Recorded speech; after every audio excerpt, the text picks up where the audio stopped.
Hello, Internet! I'm HamsterBomb. And I'm Zach. And this is HITBOX, the gaming podcast, where we talk about whatever we frickin' feel like. And guess what, guys? We're going to talk about some more awesome games through the years. We are moving on to 1995. Oh, yeah. And, really quick, before we get into this one, as, we famously go way over time on these, and we're going to try our best not to. We promised we wanted this series to only be 30 minutes an episode, but we just can't do it. Nope. I honestly held back from making today's episode exclusively about another topic altogether, and instead I decided I'm just going to try and make this a very short little sentence, because this is really all it needs to be.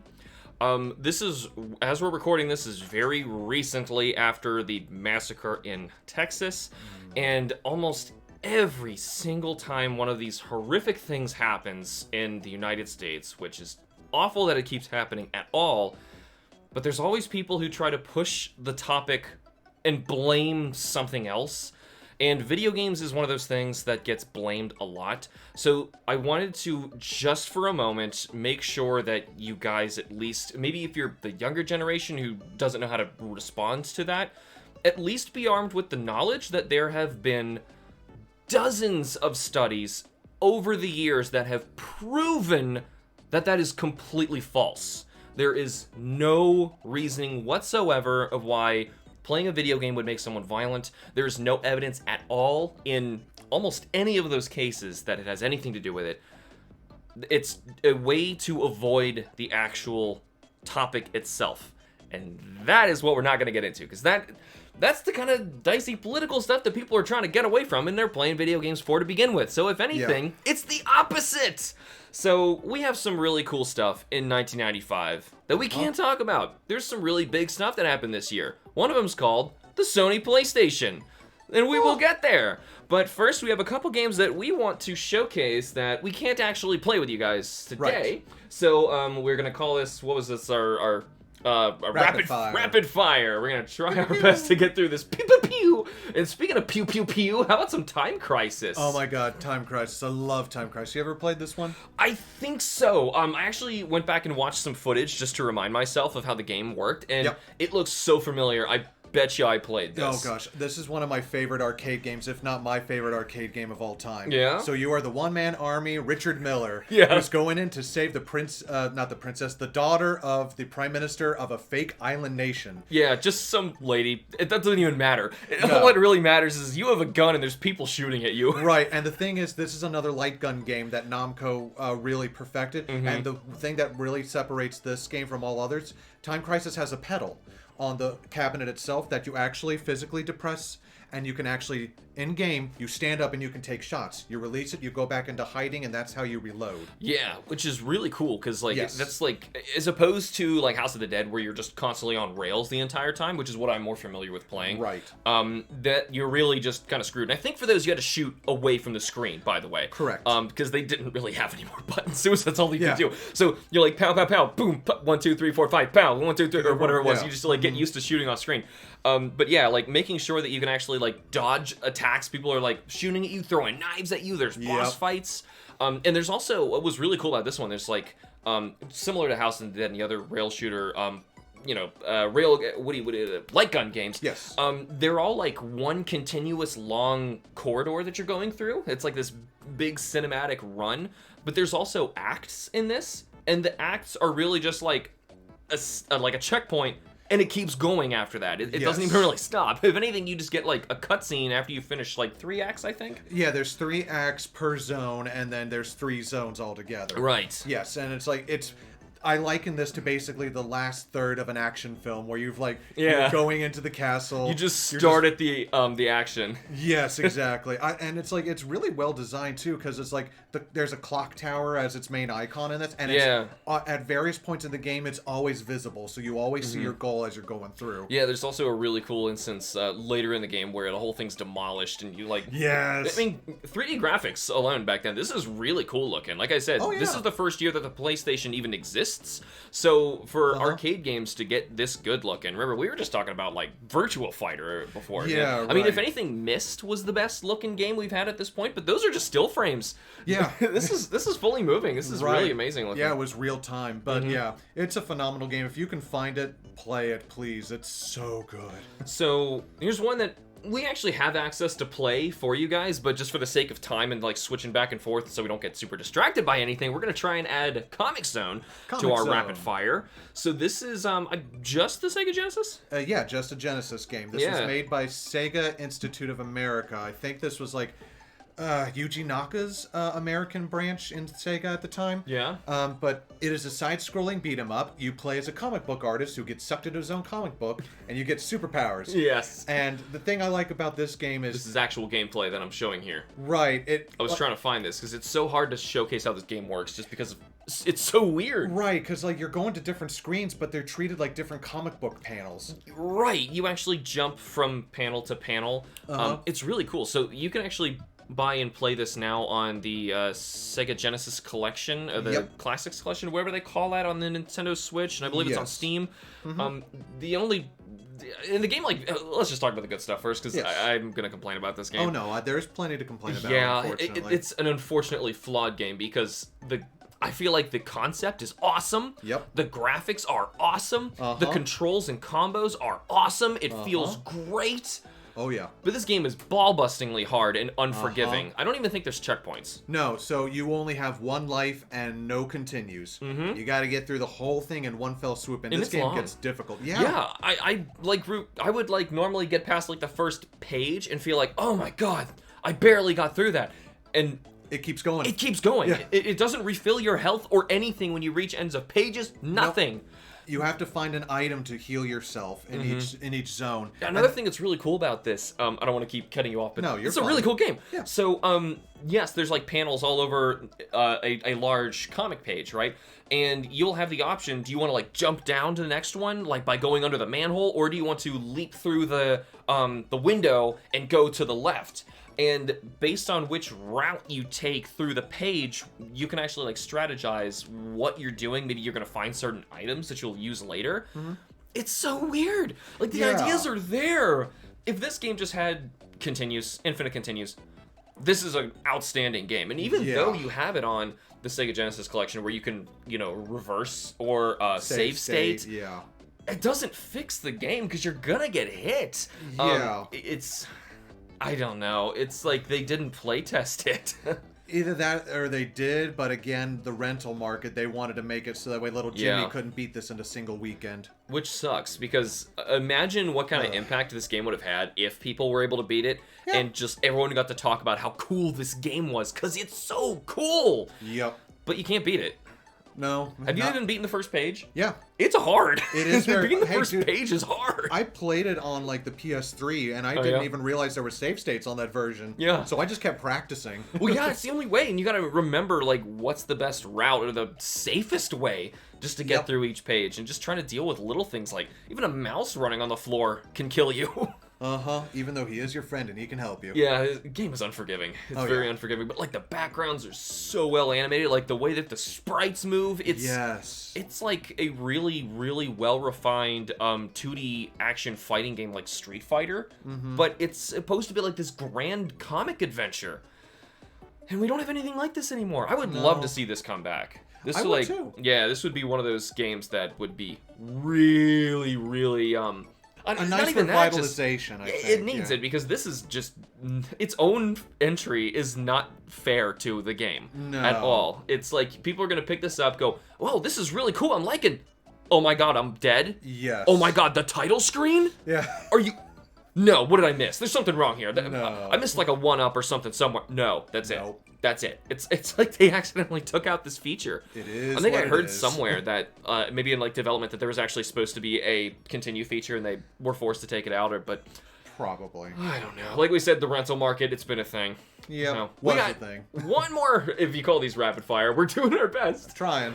Clock Tower. Clock Tower. I feel kind of ashamed I don't have this on my Super Famicom folder, and I will have to add this later. I have seen this whole game, and I've actually I haven't gotten to play it myself, but I would like to put it on here just for the sake of preservation. This is a very cool, interesting game. Oh yes. Yeah. So you want to tell us all about Clock Tower? I've been talking too much. No, you're fine. So Clock Tower. It is one of the earliest examples I can think of a survival horror game, especially on console. Yeah. We had other games before it, like Alone in the Dark, but on PC. With this, I forget the name of the main character, but you and a bunch of your Yeah. friends are all orphans who are being adopted by this weird recluse who lives in a mansion. And all of a sudden, it's like things go south really quick. Like you go to try to find an adult to help you out, and then all of a sudden there's a crash. You go to find one of your friends is dead by basically this small person with a giant pair of scissors called the Scissor Man. It's really so good. it's like Manic Mansion, but with the world feel and flair of Fatal Frame. Yeah, it very much feels like a sort of Japanese like horror movie Almost at the like time. Resident Evil bizarre and Yeah. weird at spots too. It gets really weird. yeah. But it's like the whole point of the game is you're trying to get out of this mansion. You're trying to save as many of your friends as you can. It's a side-scrolling game, and it's very much like a point-and-click adventure. You use Yes. the D-pad to move around a cursor. You double-tap the confirm button to run where you want to go. There's item management, and there's all sorts of BS stuff that can just kill you if you're not careful. Yes. The one thing I will give this game, though, it has a very nice like hide and seek feature. Like if you're able to get to a place of Yeah. safety, you can hide from the Scissor Man. He'll go into the room, look around a bit, clack his scissors angrily, and leave. And It's on like a you're being timer. chased by the SAX from Metroid Fusion or the Nemesis from Resident Evil 3. Yes, Yeah, but it's happening on the Super Famicom. in 1995. Yeah, in a point-and-click adventure game where you're Yes. trying to like solve puzzles and figure out how you're gonna get out of this certain room. You gotta get this key, but at the same time, like you know that like the sink's drain is clogged or like Yeah. weird things like that. You know how it goes. Yeah. But you're being pursued. And the nice thing, yeah, you're being pursued, and it's like you get multiple endings depending on how many people you can save. Kind of Until Donnie. It's like I have to Yeah. compare this to new stuff. There's nothing that really did all this at the same time back then. No, and it's a shame that Human Entertainment, the guys who made this, aren't around anymore. Yeah. Unfortunately, the later Clock Tower games, I don't think really hold up compared to this one. But still, though, I mean, if you get a hold of a ROM for this, I would say please give this a shot, especially to see what early survival horror looked like. Yeah, absolutely. Yeah. But now we've got stuff we can actually play for you. We do, and look at this, Zach. It's a Happy Place game. Happy Place game. Happy Place game. Oh my gosh. Let me tell you something. All right, tell me. I first played this game Uh-huh. on the Game Boy Advance, Same. and at the time, this game, I remember, was the first game I ever, like, just remember playing and thinking, you know what, I wonder what my favorite game I've ever played is. Right. Because this is so good. Is there anything better than this? And I went through all my other games. I even had Super Mario World, Oh, wow. which I will go back on nowadays and say I kind of prefer Super Mario World over Yoshi's Island. Yes. Which really is the sequel. And what we're talking about, we should probably at least say that we're talking about Super Mario World 2 Yoshi's Island, Yeah. which has this, oh my god, I'm not going to gush about the game just yet, but at least to finish my little story. Yes. I remember like looking at this, and I'd played the original Pokemon games, and up to this point, up through Gen 3, some of the best Right. ones. There's so many great games that I'd played up to this point, and I still want, you know what? Yoshi's Island. That is my favorite game, because let me tell you why. Tell me why. The art style of this game is gorgeous. Yes, it is. The design of like the pastel pixel look that they've done, this adorable intro that we're chatting over as it's going Yeah. through. This is so great. How there's like this like Donkey Kong Country pseudo 3D that's also being Yeah, used here. But I then when don't- we actually get into the gameplay, I'm gonna skip through here so we can see some of this. Yes. Even the menu, God, I love the way this looks. Uh-huh. You'll fight your way through various worlds, similar to more traditional Mario games. So like Mario, little I'd say like more like Mario 1, where you've got, I believe, 8 different worlds and Yes. a series of 8 levels within each. Now, if you're playing the Game Boy Advance one, there's extra stages too, but Yep. it's more linear. But the way that this has a bit of a twist to it is instead, as we kind of saw in the introduction, oh, there's actually a save file here. I'm going to start us fresh. You're trying to take the baby Mario, who fell from the sky, as we're also seeing in this introduction, and Pony Express that little baby all the way to his brother, who has been kidnapped by Kamek and Bowser Jr., and they're at the castle at the end. Yep. The story is adorable. The graphics, you can see, it's so good. Oh, yeah. The animations are so good. The gameplay is sharp. It really is, yeah. Also coming from Super Mario World, they really, like, One, like, artistically cleaned up Yoshi in a big way. He looked kind of weird in Mario World. A little, yeah. For a debut, he looks great. Oh, yeah. But they nailed it in this. Yes. Like, they figured out Yoshi permanently after this game. Like, even yeah. the sound effects, everything. I love the fact that his little shell that's on his back is actually also a saddle. Yeah, it's a little saddle. I always love that. Yeah, I know. So the gameplay in this, it's a lot more, I'd say, not exploration based, but a lot more search and find kind of. Because in each level, Yeah. because Go ahead. Each level you have the ability to find 20 red coins, I'll get one in a moment. 5 happy flowers, and also 30 star points. The star points also act as a sort of timer. So whenever... And kind of like your health. Yep. Yes, so whenever you take damage as Yoshi... Whoops, just like this. Just like this, yep. You'll have to grab Baby Mario because he's floating away from you. Yep. And if time gets down too far, some toadies are going to come by and try and take him away from you. Yep. So...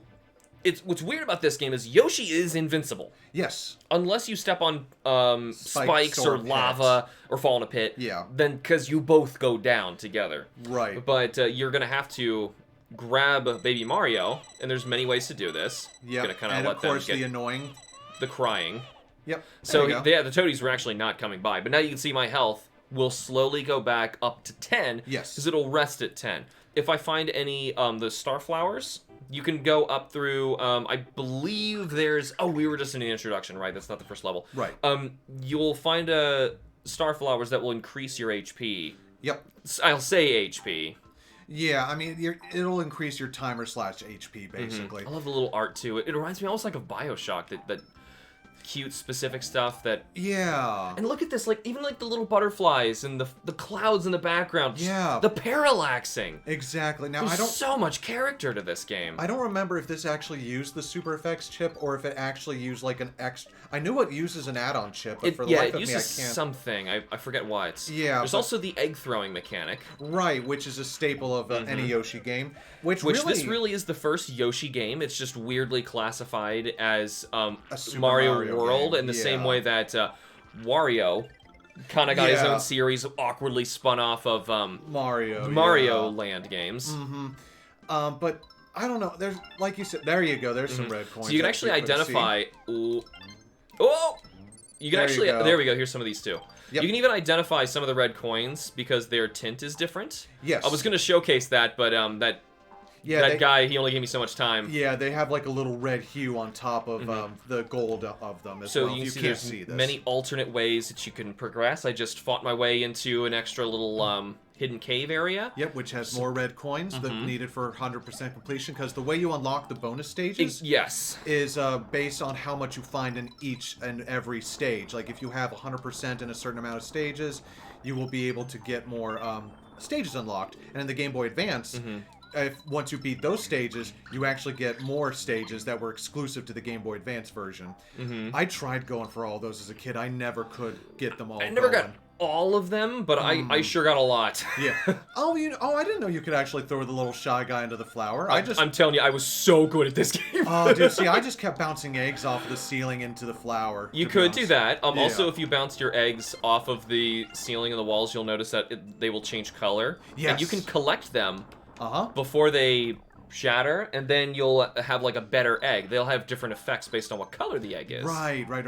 It's just a lot of little mechanics like that really add to not only the charm, but just the overall playability and replayability of this game. There's so much you can do in this. Exactly. I want to make sure that we at least get to the end of a first stage. Oh, yes, you have to hear the victory theme. It's so adorable. Oh, everything's so... The music. We haven't even gotten to the music. Yeah. Oh, my... Aside from Yoshi's sound effects, which... You don't hear the famous sound effects that Yoshi gets until it's the Game Boy Advance version. Yes. However, in this one, he's really got like a bunch of just generic doing, doing sounds you can kind of hear from here. Right. You can see the physics. There's actually physics in this. Exactly, which fortunately don't crush you. Right. Oh, I would have been so upset if that boulder would have crushed you. And there we go. There's the rest. And that filled me up to 30. Yep, so just be careful once you get all the way to the end. And boom, missed one flower. So you can actually see that there's a flower that's missing on there based on what I found. And if you get a flower... Yay! Yeah, you get a bonus! And you get a high score screen at the end. Yeah, we gotta hear this. I love this so much. This is just such a pleasant game. But anyway, you saw like it gave us a score, and it gives you replay value on every single stage, because you can now go back if you beat it with the 30 stars. Because another thing that we didn't really mention about the extra little star coin things, when you want to collect those, one, because yes, it gives you extra health from Baby Mario that doesn't like auto refresh back to 10. That's just like an auto heal that only kicks in if you're below 10. Yes. If you get it to 30 and you end this, you 100%ed it. So you have to find those and then not take damage, because they will not heal back up to there. Correct. You have to find all the red coins, which I believe there's 20 in each stage, and there's 5 flowers. Yep, exactly. So 30 of the stars, 20 red coins, 5 flowers every stage. 55 items to get, Yeah.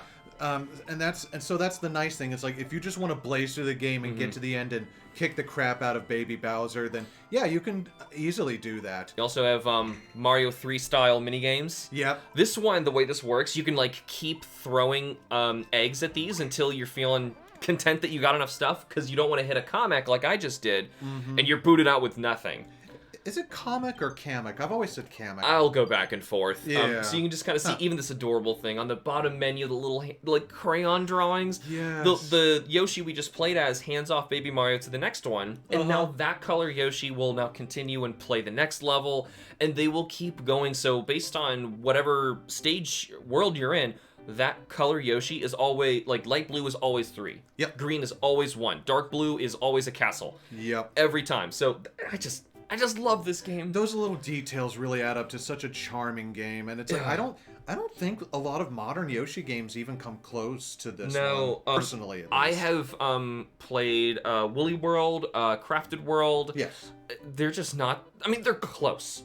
Yeah. But they're not the same. And you know, another thing, Yoshi games nowadays are made with the design concept of Kirby, where it's made to be very easy and approachable for kids to play. Right. I played this as a kid, and I loved it because it starts out, like, we just played that first level, really just teaches you the mechanics, and it does a great way of doing it without really saying too much, but those little information boxes were there if you needed it. Yep. The game from there just progressively gets bigger. There's maze-like areas that you play through. Oh, there's later castles there's caves. There's so many. Oh my god, the bosses. They're all so cool. Bashful Burt, Raphael Raven. The final boss. I don't want to spoil what they do, but it is unbelievable. They like take the gameplay on its head. It blew my mind as a kid. It blew my mind. It was so cool. I like replayed like almost every single stage of this so many times that I would go and unlock those extra 2 little question marks and all the other things that I could possibly get out of this, just because it's so much fun. Oh yes. And just from that regard, like, I'm looking at like the art, the music, and I was thinking of these things as a kid too. I was like, well, I like the art better of Yoshi's Island and Mario World. I like the music better. I think the gameplay is a little sharper. I like the levels of the way that it's like about collecting and you can replay them all. Because otherwise in Mario World, you beat it and you just kind of start your game over. Yeah. Maybe try and find all the exits, and that's about it. It's still fun, but that's about it. You know, beat Star World and Special, but then you're done. Yeah. There's so much. There's just so much. Yes. Yeah. It's one of those, I think, one of those evergreen Nintendo titles that hold up even today. I agree. But speaking of other titles, what else have we got in store? We gotta move on. Yeah, we've definitely got to move on, because I think next we have a RPG that I really would like to talk about. Yes, we have another RPG that we're gonna get to, and we have this on the Super Famicom, and I wonder who's gonna talk about this one. It's like we have to talk about every single entry in this series. I'm not forcing you to, but I'm... You kind of are. Hey guys, guess what? We're going to talk about Dragon Quest again. Oh, yes. Enix presents. Zach, tell us, why are we talking about Dragon Quest again? Dragon Quest VI. This is one of the gosh dang bit of... I can't even get my own... Akira Toriyama. I can't even get my catchphrase right anymore. I'm so excited. So, this is Dragon Quest VI, Realm of Revelation, or Realm of Reverie. Oh, thank you. I appreciate that. All right, we're going to begin a new quest. English version by No Progress. Yep. So yeah, because I have to play a fan translation in order to get this to even work believe it or not, the canonical name, or one of the canonical names, is Rex. Don't know why it's spelled R-E-K-S. Sure. It could be, yeah, whatever. So anyway. R-E-X. Yeah. Hey, then I'm getting Xenoblade Chronicles 2 vibes, and that is not a good thing.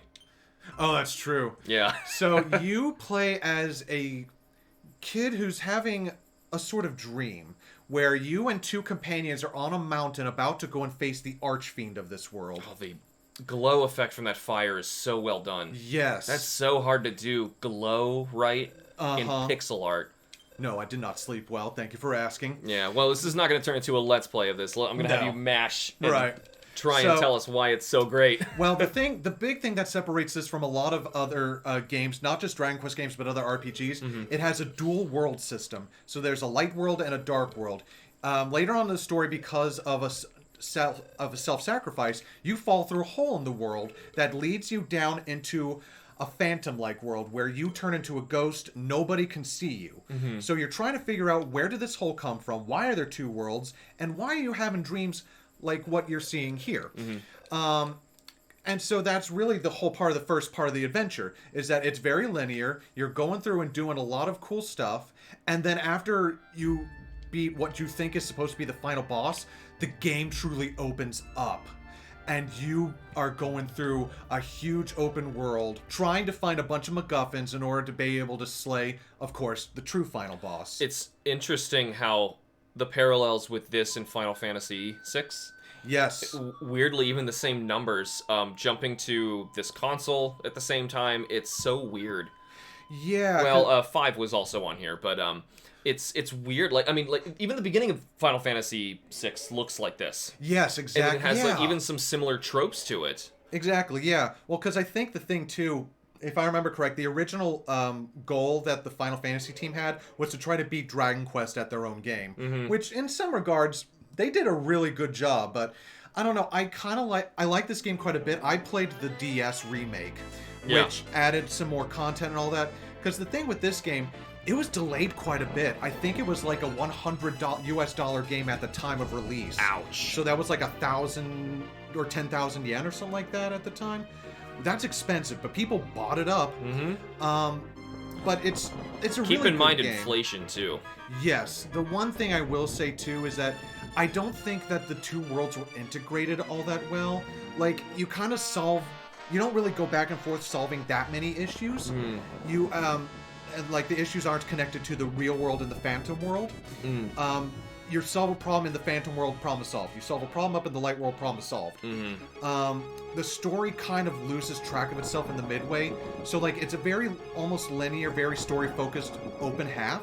Then it opens up and it doesn't really give you a lot of direction. So you kind of have to piece things together as you're going along, which is fine. Earlier Dragon Quest did that, but when you set that early precedent of trying to like set up a cool story and all that, and then just kind of go have fun, that's kind of jarring to me. And then of course it picks up with a stronger story towards the back third of the game, which is fine. It's more of a setup for its game, and you just realize that everything you played up to that point was just a setup, and exactly that's crazy enough. Yeah, but I love the visuals of this. The engine that they used for Dragon Quest VI, they used to remake Dragon Quest III, which is my favorite of that version of that game. It is such a good time. Well, the new one hasn't come out yet, so I know. You don't know. I don't know. That looks so pretty. Oh. I feel like we've brought that up in Hitbox so many times and watched it ends up being a disaster for some reason that we can't anticipate yet. Oh, I don't want to think about it. Hey, look what Square did with the pixel remasters of Final Fantasy. There's some dumb little thing they can do, like the font, that makes the whole thing yucky, and you're gonna need mods to fix it. Although I think Dragon Quest is their baby, and especially if Yuji Horii is behind it, then I think it's in good hands. Oh, it looked beautiful. Yeah. But this almost, geez, you could take any of the Dragon Quest games and do that to them and they will look fantastic. Oh yeah, I love that HD 2D style, and I'm looking forward to also the Live Alive remake that they're doing. Yeah. It looks so good. Yeah, we're gonna get really distracted if we keep this up. So how about we play it. Hey, it's good. There's things that are gonna happen. We'll leave those to you if you want to go back and try and play that guy later. Try to emulate this, if I'm being perfectly honest. The DS version is way too expensive right now. Yeah, and as we mentioned with the original too. You can't play this in the States. Yeah, it's not like you can go buy it anyway. I mean, how are you even gonna buy a DS version of anything anymore, considering how, as of recording 3 days ago, You can no longer add funds into the 3DS eShop. No, you can't. Meaning it's gone Oh forever. my God. The 3DS and DS libraries are gone forever. Yep. So if you didn't get it on time, I'm sorry. Yep. And in that sense, yeah, I don't feel so bad telling someone you No. have to emulate this game because the company who made it is not giving you an option to purchase it. No, yeah, this is We one could of the probably have a times. whole hitbox on that alone. I think we should, to be honest. We really should, especially with that timely thing of the 3DS going down. And there's more that keep going down too. It'll be a thing. We'll hold it off for later. Yeah. So we have Tales of Fantasia. Tales of Fantasia. We're not even leaving the Super Famicom. Nope. 95 was a huge year for JRPGs, Yes. especially on the Super Nintendo and Famicom. Sure, I'll let you drive again. Okay, so, thank you. just because it's JRPG Day. Yeah, JRPG Day, So, my favorite holiday. One very important thing that we wanted to say about Tales of Fantasia Yep. is this is the first Tales of game. Yeah. Now, this obviously is still going. Tales of Arise just came out how many months ago? It came out like just last year. Yeah, so it was like 2021. I heard it did really well. I heard people really like that game. It is actually a good game from what I've seen. Look at the art in this. Oh, I know. The same guys So who... nice. Yeah, Wolf Team, the same guys who made this game, would go on to make the Star Ocean games after a while. Yes. They left this company to form their next one. Yeah, this is one of those games where you need those CRT scan lines to just see the Yes. real beauty of the blending of how those pixels were intended to be viewed. There's a lot of old retro games. Take anything we've talked about up to this point, and you just straight emulate it. It looks terrible on your computer. Whereas on the regular console, you remember it looking so much better because you played it on a CRT screen, or you did that arcade on those old box screens. Yep. Oh, and real quick. Oh my god, gorgeous. Yeah, gorgeous. But look, we have voice acting. They're listing voice actors in this. Mm-hmm. And as crunchy as they sound, they're actually understandable, and you can hear them pretty well. That's a big enough deal on N64/PlayStation era. Yes. They're doing it here. Yeah. I mean, think of what Star Fox was able to pull off just with the Super Effects chip, and then, like, all of that works. Yeah. And it's just and that's all you get. Yeah. Hey, check in, everyone. Yeah, right. That's as good as it gets. And then, oh yeah, I skipped through it, but yeah, there's actually like an anime opening with like a legit opening theme. That's a shame. We gotta reload that. Give us a second. Yes. Here we are. Yeah, here we are. It's After that black screen, we said that at a bad time. But yeah, so it's like it's showing you a bunch of all the characters. It's listing voice actors, and if you listen, there's an actual theme song being sung by a real performer. Vocals. How amazing is that? Let me turn that up for you. Yeah, please turn that up. This is just so That's cool. amazing. It's the Super Nintendo. I mean, Yeah. Super Famicom. Yeah. But still, that's so cool. The Tales of series is one of those that I have been considering getting into. Yeah. Yeah, but there's just so many games, It's Zach. like, yeah, I mean, they're very anime, so you kind of have to kind of be in that mindset. Yeah. It's kind of comfort food in that regard. I'm rarely in that mindset, and when I am, I want like a very particular type of game that's kind of deviating from the norm of RPGs, Yeah, which is why and I look like at the that. Xeno series. Yeah, I mean, but how can you say no to that? Wow. Because you can actually do that in game. You can actually take those wings and That fly. is so nice. Yeah, but it's like, this is a really good first entry. And this is also the one that, yep, see, look, we even have credits for the song. But Game credits. At least it's finally happening. Yeah, right. So the big thing I really wanted to talk about with this one is that this game pioneered a real-time action combat called the linear motion battle. So you're stuck on a 2D plane, and it kind of plays sort of like a beat 'em up, where it's like you actually have to physically go up to the enemy. Yeah, and we use saw the a attack little button. bit of the combat in the game. Yeah. Intro. I'm liking we also get to see the character profiles as we're talking here. Exactly. And so it's something that really gets built upon and evolved. You can definitely feel that this is like a first try. Yeah. Look at that. Yeah. But this is definitely like a first try from Namco and Wolf Team at the time before they were absorbed by Namco. And it's still really fun to play, but the thing is, like, you run up to the enemy and then you run back to your default position. You run up to the enemy, run back to the default position. It's breaking new ground, but it's also staying a little safe.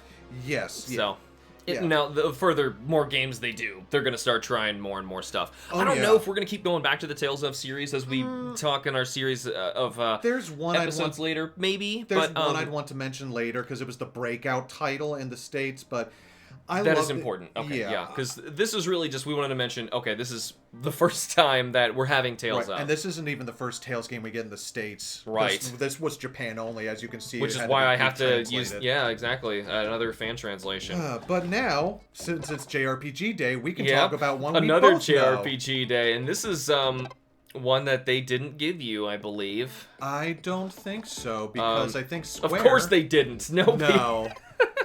Here it is. Now, if you ask me today, as opposed to when I was a kid, what's the best game? One of the best games I've ever played. Zach, this is one of the best games I've ever played. This is one of the best games ever made. I'm not gonna say it's the best. It's on the list. Easy top 10. Chrono Trigger. Chrono Trigger. Yes. Oh my gosh, this game. How is there an intro for this one? No, not until the PlayStation. Yeah, the and PlayStation DS and the remake. DS versions had animated cutscenes, which are awesome, by the way. Go check those they were out. actually produced by Toei Animation, the same guys who did the Dragon Ball anime at the time. Okay, and when you play this, if you play it and wait, you're playing it wrong. Zach.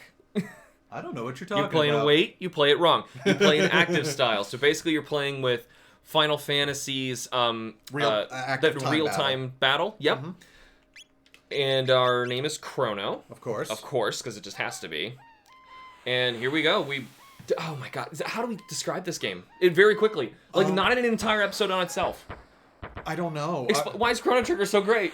Because it does so much right. It does. And it's also doing so many new things. Let's just try and list the new things that it's doing, because we all know RPGs. How about the fact that you're going to be staying in, like, the top-down map, but you stay in that during combat. And then based on where you happen to be standing, if you get into a random encounter, the monsters will jump around you on that map. And it's almost like the very first, like, action RPG. It's still using a time battle, but you're still on the map. Yeah, so the battles aren't always random. There are some that kind of just pop up, but they're mostly predetermined. It's predetermined in certain places, but they're random of what you can get inside of that space. It's weird. Yeah, like you said, it doesn't transition to an alternate battle page. It stays right on the map itself. And then, just on top of that, the characters are all so different and fun to use. They all have different tech special moves, which can combine with other characters based on who your party of 3 is. Okay, that's just gameplay. And there's also some crazy things that happen in the gameplay itself. But I don't want to spoil anything of this. This is seriously one of the best games I've ever played. So, Luca is another character we're adding. The graphics are also outstanding. The music is outstanding. But I think the biggest thing that people love about this is the intertwined story. And how it's told with its characters, and how open it is, and how free it is for the character the player to define what these characters can become. Based on your role. You can, I don't want to spoil too much, fail so hard that you'll end up with no main character by the end of the game, and in complete disaster. And the big thing in this that we haven't even touched on yet is time travel. It's not a spoiler to say that, because it happens within the first hour. It honestly, it does take a while. I could try and rush through this, but I really don't want to. No, you don't want to rush through the Millennium Fair. How dare you? There's so much that you can do even in here. So basically, story-wise up to this point, Chrono wanted to go to this nearby fair celebrating like 1,000 years of history. I don't remember exactly what it was, but basically things go wrong with Luca the scientist's project, and a time wormhole is opened up. And since time travel would be what it is, you can go freely to and from it without worrying about even though you're gone for a year in one time period, you can still come right back to where you were. So and these people are always going to be running this race, because you can always come back to this point. You'll go to very dangerous places. You can even go to late game areas very early on. You can go wherever you want. And you're really just going where you know you need to do something. You go to the distant past and fight literal dinosaurs. And lizard people. You will go to a ruined apocalyptic robotic future. You will go to, like, there's so many places in between. Yes. And you'll have to you'll get party members from all of these eras who are all working together to stop the main villain, if you call it antagonist. Yes. Force is more like a way to say it, kind of like Gygas from Earthbound. Yes. Lavos. And that's not much of a spoiler to say. No. If anything, it's the journey that gets you there that is so wild.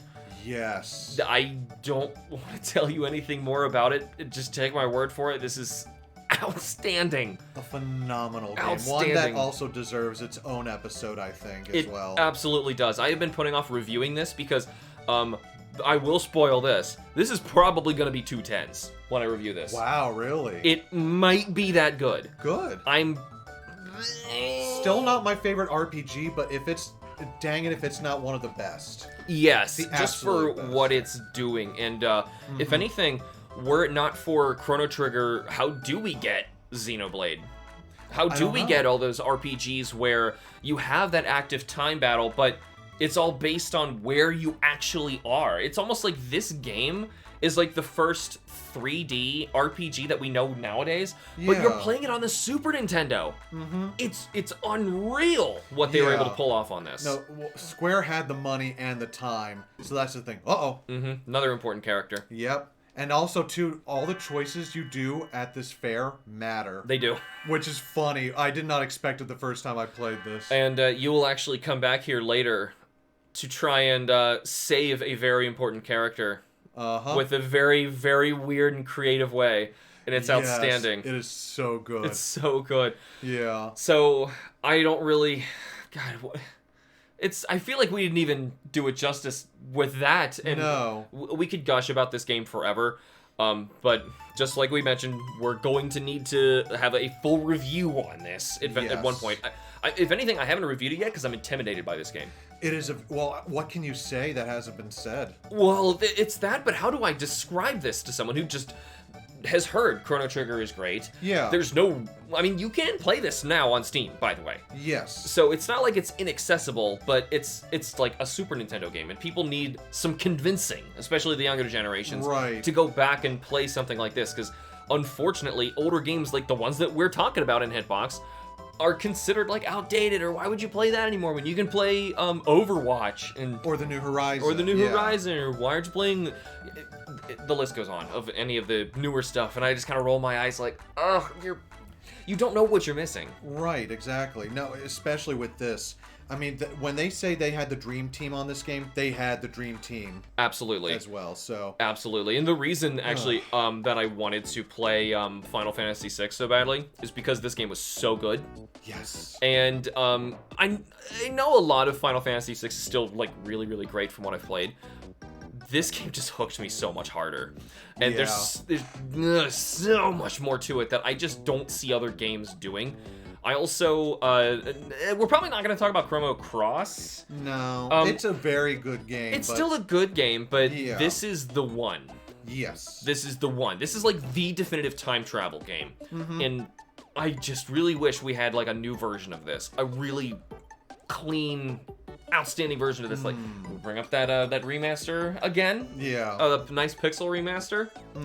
So, we actually have to jump systems, but to a certain one that I mentioned earlier. The Sony PlayStation is what we're going to be looking at now. And I promise you, there weren't other takes of us trying to get this to work because, boy, we were having some problems even trying to get this system working on here. Yeah. Pay no attention to the man behind the curtain. No, the crazy guy who is insisting on hacking his system with a bunch of other games that are inaccessible to us now in the current age of 2022. Oh my god. But we're going to play 2 launch titles for the Sony PlayStation, which, finally, since we're going through game history, was almost the Nintendo PlayStation. Almost. Yeah, an interesting story. And Nintendo went, you know what, they really did cheat Sony out of the deal and say, you know what, we're gonna not finish that console we were working on with you guys with that disc system. We're gonna go to Philips. And the rest is history. Yeah. Philips CDI is what it is, and the Sony PlayStation is what it is. But better. Way better than the Philips CDI. Oh, it's not even comparable. not even comparable. Nintendo likes to pretend it didn't even exist. But we're going to be playing one of the launch titles, Jumping Flash. Yep, the European version for some reason. Yeah, because this is just what they put on this system. I didn't put the full ROM of the American version that is going to be running better, but regardless, here we are. Hey, look, the unauthorized reproduction of any all part of this product. And no, actually, to be fair, it came on the system. Yeah, right. But did they get the actual permissions when they were doing this? Who knows? I don't know. But they're a giant conglomerate. They can do what they want. There's just no way that you can even like purchase so many of these things. I just lost the time. So yeah. We have now officially hit 3D on home consoles. This is the first time we've done it. Oh, yeah. Yeah. And in glorious fashion with giant octopus spaceships. Yes. This is a weird game, Zach. It is very weird. I was surprised you even wanted to talk about it. Because it's weird. And it's also one of the first 3D platformers to hit I figured systems. that's why you were going to talk about it. Yep. It's not good at being a 3D platform, but yes, it is one of the first ones. Yep. You can also shoot, and it's first person. Yep. So you're piloting a rapid airship mech. Yep. And you're going around finding jet pods in order to fight against the evil forces of and you're gonna do what you do best: jump and shoot. Yep. And there's only 3 stages. Hey, practically a demo, but yeah, this was pretty revolutionary what they were able to do. Yep. Yeah, here we are, so 3D. Tank controls, literally, so you have to actually turn all the way around. There are strafe buttons. There's a double jump. The good thing is they actually put a shadow underneath you, so you can see where you're landing, which is really nice. That does help a lot. I can see how that might be disorientating to people with, like, bad motion sickness. Mm-hmm. Well, why are you playing then? Why am I playing this? Give me that. Here, hold on, let me try and get to that flower. Fine, screw it. I'm gonna kill this bug. Kill it. Just tell us about it. I'm okay, Yeah. So it was made by Exact, and they're not known for a whole lot these days. The only way I know Exact, they're the guys who made a bunch of pinball games for the TurboGrafx 16, which are phenomenal games. This was a Sony thing. They came to Exact like, hey, we want you to do this. And they're like, okay, can we have development kits? Yeah, sure, here you go. We're going to try to out Nintendo since they screwed us over. And they're like, okay, we can do that. Unfortunately, Nintendo does that. Yeah. As we just mentioned, like, not even a minute ago. No, exactly. Oh, there you go. You got it. HP charge get. So this is the whole crux of the game. It's another one of those platformers where you're searching around levels, trying to find MacGuffins in order to move on to the next level. Yep. With some action thrown in there, so it's not just a straight-up platformer. And, to be honest, even though this is the PAL version, I'm not really noticing much of a Well, that's the thing. The PAL yeah. difference isn't much. If you did it side by side, you would know. Yeah. Oh, yeah, for sure. And I think, yep, there's one of those pods down there. Yeah, that's the nice thing, too, because this is 3D. A lot of people are going to need help, like, well, where do I go? Especially in a first-person view. Right. So they put in these little... Some frogs with top hats that are trying to jump on me. Yep. Yeah, there's frogs with top hats. There's, like, birds. There's all these other mecha animals and all that stuff. It's just a weird, goofy game, which I think it doesn't hold up all that well, if I'm being honest. This game is jank, but... It's historical. Yeah, and it's something I think, if you're just interested in like really weird aesthetic pieces, like with columns, clock towers in the middle of nowhere for no discernible reason. Yeah, I'd say give it a shot, especially if you have a classic. To be honest with you, that's just you will just have it at that point. Yeah. Anything you want? Anything you want to add? Oh, you can jump on him. Hey Zach, this game's jank. You're probably never going to touch this game again as soon as we power this off. No, I'm surprised you even wanted to talk about it. Like I said, I actually kind of like it, what little I do remember playing of it way back when. Yeah. So it's not a game I own, so that's the thing. But yeah, I'd say give it a shot, especially in terms of it being a 3D platformer. Nope, you got to get one more jet pod to get out of here. I'm still trying to find it just for the sake of me saying that I did it. But I'm weird. I like weird stuff like this. So this is weird. You're right. Just like me, for wanting you to talk about this. Yeah, but still, it's not bad. No, I'm not. Just because I'm picking on it, it's not bad. It's wonky. That's the problem. Oh yeah, it's very much. Yeah, wonky. But you can just go to the trampoline now. There, and we did it. We beat a level of Jumpin' Jack Flash. It's a gas. Oh, so much gas. Yeah, so much. Okay, that was low-hanging fruit. I'll admit. I'm sorry. So, give me a moment. We're gonna switch games here. But how about we take a look at our last game for today, Twisted Metal. Twisted Metal. Twisted Metal. Oh, so energetic. So speaks to the youth of the nation. So 90s. So 90s, yeah. Yeah, it's very 90s. So... And by that, and because 90s means a lot of things nowadays. In particular, I just mean, like, hardcore and trying to be funny at the same time. Think Cable from the Marvel Comics as a video game. That's the best way I can say. There's a lot of these games. And I don't know if it's officially in the same family, but Rogue Trip is the one that Kim played. That's basically the exact same of this game. And she loves Rogue Trip. Yeah. She's made me play that a little too much. Well, actually, I can't do 2-player with the way that my system works right now. So that's fine. Just so that, you know, I can do multiplayer on my NES and Super Nintendo. I can't do it on my PlayStation. So you can play as, like, a homicidal clown with a flamethrower. Yep. Should we mention this is a car combat game? Yeah, this is a car combat game. And the whole point is just you blow up all the other people. That's it. Yeah. And this is, like, the first game I think Dave Jaffe made. And so this is the guy who would eventually go on to make God of War and then complain about Metroid. David Jaffe, yeah. Dave Jaffe, yeah. Yeah, guy's a freaking moron. No, he's not a moron. If you've never played a Metroid game before, you know. No, he's a moron. He's a moron.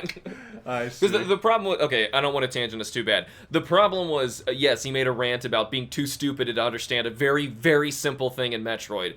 The problem is what he did afterwards. He, like, doubled down on it, called other people and their designs bad. He, like, insults other people, and he just became, like, this internet joke of a moron for bad takes. And so he's Captain Bad Takes, is the way that he's treated online. So I can't stand the dude, but Twisted Metal! We're still going to play this. Hey, he gave us God of War later, so that's, you know, fine. Whatever. Yeah, for whatever that's worth. I had a Hot Wheels that was just like this. I know. So this is, like, really low poly, just very boxy very basic, designs. yeah. The Super Nintendo, honestly, could have pulled off some of these if it tried hard enough. If I remember correctly, I think there are full motion video sequences for each character. There definitely are in Rogue Trip. I don't remember about this. Why don't we select Sweet Tooth? Sure. Yeah. He's the one that I probably remember the most from this. I haven't played this one very much. Yeah. Preparing for battle arena. Meet your opponent. Yeah, because see if I can remember the controls. It's been way too long. Yeah, like the whole point of the game is like you're trying to earn a wish from I forget what the dude's name is. Yeah, right. I don't remember either, but yeah, like I remember that Sweet Tooth's wish is like he wants this paper bag because it was his friend. Yeah, exactly. It's something stupid. It's just dumb. It's the thing. Like, the game is just dumb, guys. It's like oh no, I know another way to talk about this. Think basically MTV as well in terms of a video game. Like that very in-your-face, very much attitude, anti-authoritarian. Yes. Yeah, we're just going to go and blow, stuff up. Yeah, careful. Yeah, I know. Well, it's that kind of attitude. Oh, yeah, it definitely is. I apologize. I don't know. Are those bombs or... I don't know. I don't remember. It's very hard to tell sometimes. And it's a very early PlayStation game. Yeah. And also a first game from a first-time studio doing this. So, yeah, this is going to be... I don't know which one's his health or where is his health. His is on the top. Yours is in the bottom right. Oh. Yeah, you're almost dead. As is he. So I mean, I'm trying. I know Calypso, is that his name? Calypso. Yes, that's his name. I just passed the sign that said Calypso. Yeah, because he's. Bet you that was it. Yeah, he draws all these these psychopathic and like very like mentally unhealthy people to him, telling him he'll grant their every desire if they just compete in the Twisted Metal like destruction game or whatever. But that's not the point. The point is you're driving around, you're firing missiles, you've got goofy characters. I'm trying. You've got guns. I mean, what more could a teenager in the 90s want? Right. And that's oh my god. Oh, you did it? Oh my god, I didn't die. Look at my health. Yeah, prepare. I'm gonna leave on that victory. Zach's your turn. All right, I don't remember the controls, so it's gonna be fun. You accelerate with square, and then you fire with the triggers. Okay, fine. That's basically all I figured out. All right. Oh, there but yeah, so just a very basic, weird, wacky PlayStation launch title, and I think it also was one of those games that helped define what the personality difference was going to be when you're not playing on Nintendo. Or Sega, even. Or Sega, because at the time, in the NES days, well, Nintendo dominated so hard you got slaughtered. They got dominated. They were dominating so hard in the industry that a video game console was just called a Nintendo. Yep. So that was huge. And then to break away from that and to give its own personality, it's why we have games that were reaching this hard. Yeah, you're gonna die again. I know. I never was good at car combat games. Me neither. And Kim is extremely good at. Oh, I know. It's I don't understand. And this is from the woman who loves JRPGs, one of the easiest kind of games to yeah, get into. and she said she's not good at games, yet she like dominates in Rogue Trip. Yeah, it's all a matter of perspective. Oh well. I How about suppose. while you get slaughtered, we talk about our favorite and most influential games of the year. All right. So Zach, if you're gonna give away the game of the year, your absolute favorite, what is it? Time Crisis. Time Crisis. Yeah, The bummer we couldn't play it. I know. Well, I mean, we just how can you? Well, it's like, is it any surprise coming from me that that's my favorite? I mean, you've been giving it to Doom lately. Yeah, well... But granted, we just passed... This was JRPG year. I know. So why not that, Zach? Well, because Time Crisis is just one of those really... Oh, well, I lost. You lose. Well, that's abrupt. Yeah, okay, well, it was And it just kind kicks of a me back CG. to the... Yep, back to the main menu. Screw Well, you. I guess Try so. again with a different character so we can keep going. Sure. But I just love the fact that, it's very much a... we'll be dark side. Sure. Because he just beat you. Yeah. So what I love about it is it's very pick up and play, very action focused, and it's just surprisingly well designed for an arcade game. Like you actually, if you have the skill, you can beat it on just like a certain amount of like quarters. You can 1cc it, yeah. which I've never been able to do. Best I've ever gotten Like beat to. it in like 25 minutes. Yeah, you can beat it in 25 minutes. The best I was able to do was what was it? Probably Area 2. And then the boss at the end of that just killed me. The guy with the knives. Yes. Yeah, the bad guy who kidnapped. He's us. also wearing white in an area full of white. It's kind of hard to identify. Exactly. Yeah, I remember that one being tough. But I don't know. Every time I go to the arcade that's in the area, I always look for a Time Crisis cabinet. And to determine, it's like, is this going to be my arcade? Yes. But what about you? What's your favorite game? I'm just this an action year, junkie. sure, yeah. Favorite game to play this year is still gonna be Yoshi's Island. Yeah, that makes sense. Just to sit down and play that game just makes me so happy. Yeah. And I remember at the time playing this and just loving it so much. And I still hold a lot of endearment for this game, even though it's been a long time.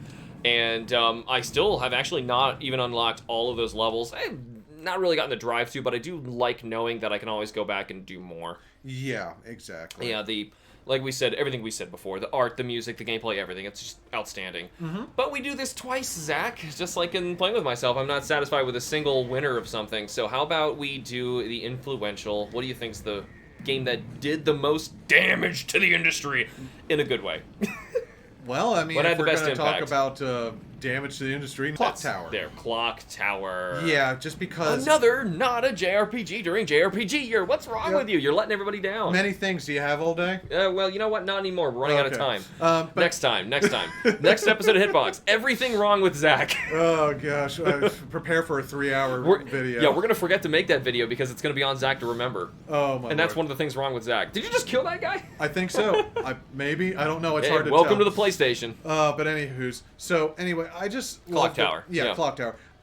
It just... I don't know of too many other games that really had such an impact on the survival horror genre outside of, like, Resident Evil and Silent Hill. Because, that kind of lays the foundation for a lot of what's to come. All the jump scares, the crazy antagonists, and, like, very much just, like, the whole... atmosphere and tension, especially in a 2D game of the time. I just don't know of too many other games with that same kind of atmosphere, to be honest with you. Yeah, it's kind of designed the layout for a lot of games we're going to see later, some of which are coming on this system and are very important. And you would definitely say, like, I mean, Silent Hill, Resident Evil, you heard of these? They're a really big deal. And we're going to be playing a lot more that's effectively Clock Tower, but we all forget about Clock Tower. Yeah, well... So, yeah, I agree. It's probably a really influential one that...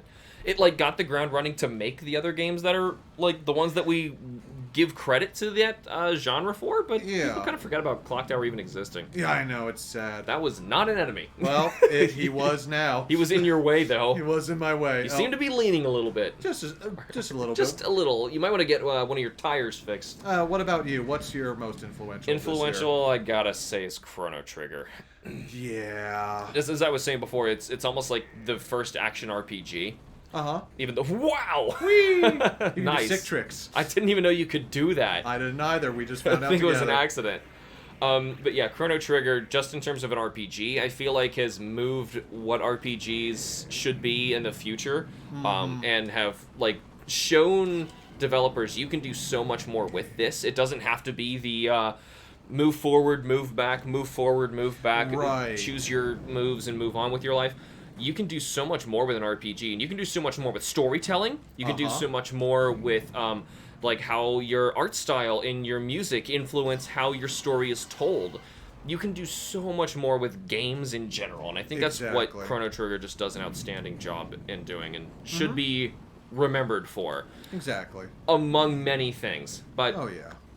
I think that's the end of this, because I got a bad feeling you're still not going to beat Mr. Thumper here. Oh, no. But no, anyway, absolutely not. Thank you guys all for tuning into this episode of HITBOX. If you enjoyed the show, help us keep it alive by supporting us on Patreon with the links in the show notes and in this video's description. For those of you on YouTube, remember to like the video and subscribe for more, and be sure to let us know what you thought of the show and what other topics you'd like to hear us cover in the future. And special thanks to all of our amazing Patreon members. See ya.